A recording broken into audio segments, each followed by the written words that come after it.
From the WGLT Newsroom, I'm Ben Howell.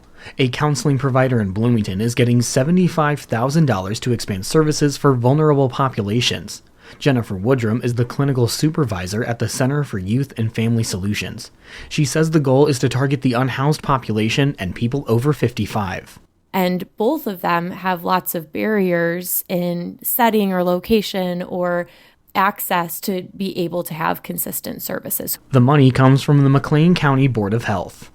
A flagship nonprofit serving people with disabilities in McLean County is now under interim leadership. The board of directors of Lifelong Access and Normal says Brian Whipperman is no longer with the organization, a change in executive leadership that happened earlier this week. Whipperman had been CEO since 2019. The board's brief statement did not indicate the circumstances of Whipperman's departure. Beloved Illinois Wesleyan University theater professor John Ficca has died. He taught 46 years and part-time for another decade after retirement, mentoring generations of students.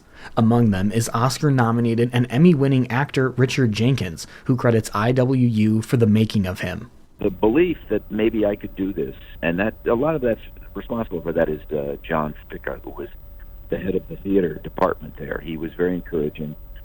So I credit him a lot with that feeling that I had when I left. Ficca also wrote plays and was involved for many years with the Heartland Theater Company in Normal. He was 95. A Bloomington OBGYN is the only Illinois doctor using a promising treatment for endometriosis. OSF gynecologist Helen Agiogu trained in natural procreative technology as part of her medical training. The surgical technique peels off abnormal uterine tissue associated with endometriosis. You sew the edges together and turn them in so that it leaves a smooth surface afterwards. Agiogu says the treatment has about a 7% recurrence rate. Approximately 1/3 of women who undergo conventional surgery for endometriosis have a recurrence within 5 years.